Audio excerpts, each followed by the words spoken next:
prove that the atheist doesn't exist. In other words, he's really not an atheist, he's an agnostic, someone who doesn't know if there's a God. We want to emphasize the principle of swinging from the intellect straight to the conscience.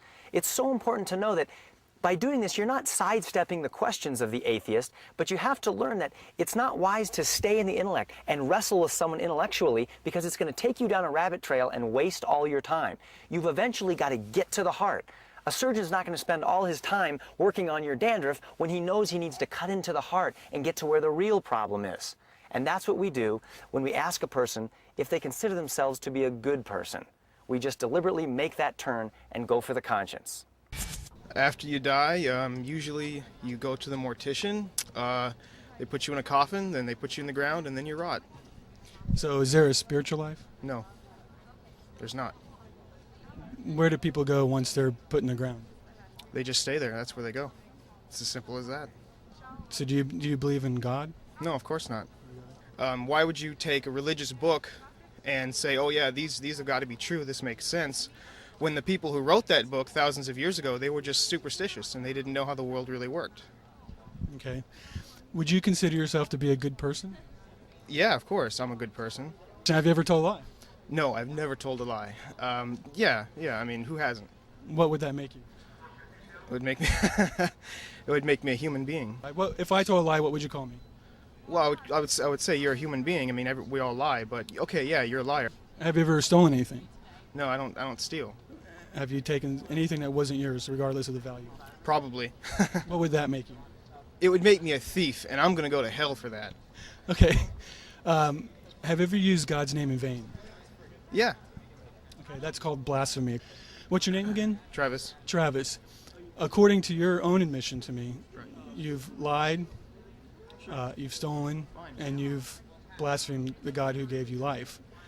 So, based on those, if he were to judge you based on those, would you be innocent or guilty? I guess I'd be guilty. Would you go to heaven or hell?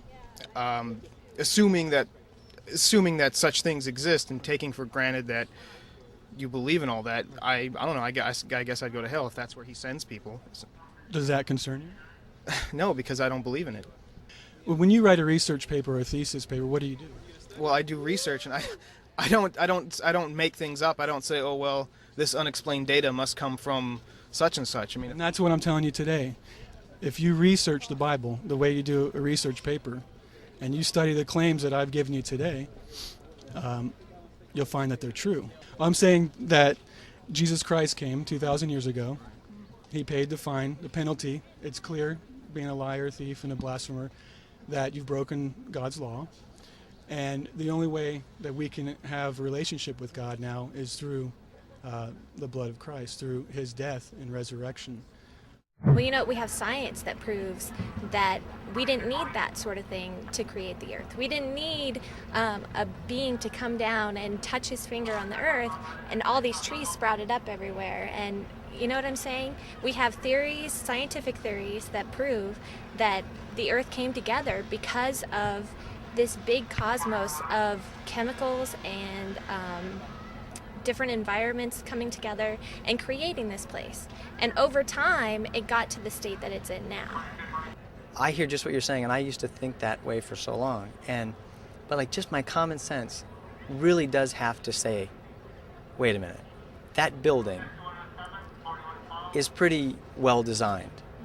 But when I look at you, or I look at the eyeball of my little baby, and I say, look at how well and beautifully designed a human being is. I mean, you can walk, you can talk, you can think, you can come up with these answers all on the fly.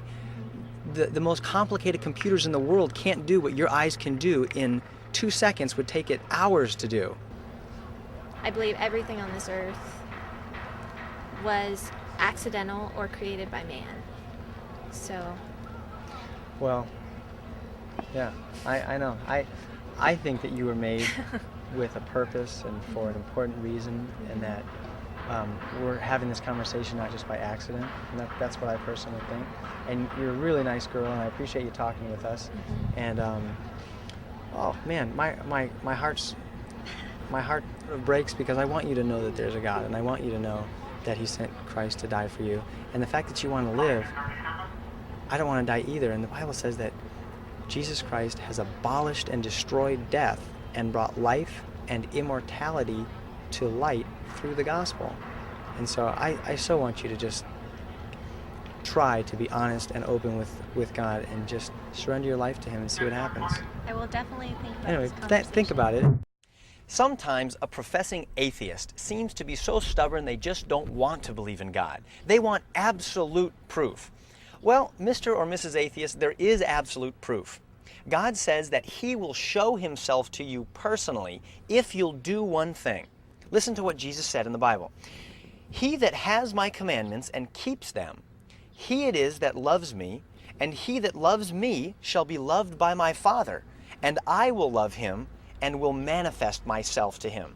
So here Jesus is saying he will manifest or reveal himself to you if you will obey his commandments. Now, does that mean Jesus will appear before your eyes or you'll hear his voice? No. Jesus means that he will demonstrate his reality and his power by changing your heart if you will obey the gospel. Now, what does that mean? It means to stop thinking you know everything there is to know and admit that you could be wrong about God. Listen to your conscience and say, God, if you're there, I know I've sinned against you. Please forgive me. Change my heart. Make me the person that you want me to be. And this day I commit to trust and obey Jesus Christ, who died to save me.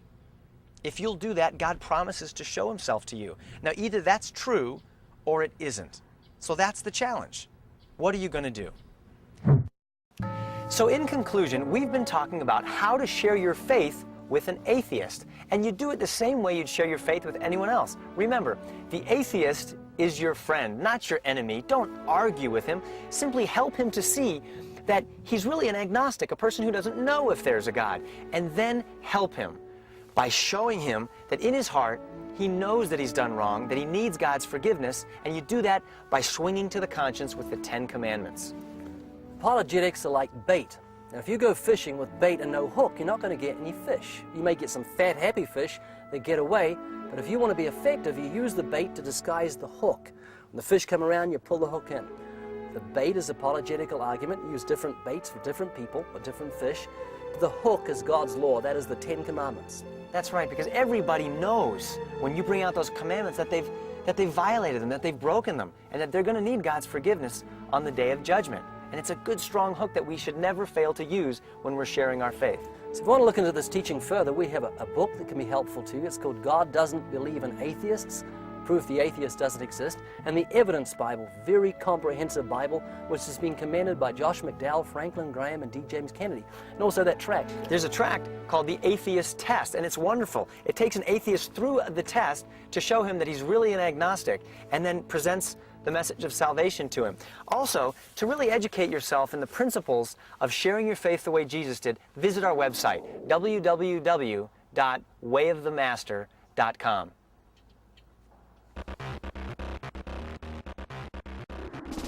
To purchase a copy of this program or other helpful resources, please visit our website, www.wayofthemaster.com, or contact us at 877-496-8688. You may also write us at P.O. Box 1172, Bellflower, California, 90706. Be sure to catch the next episode of The Way of the Master.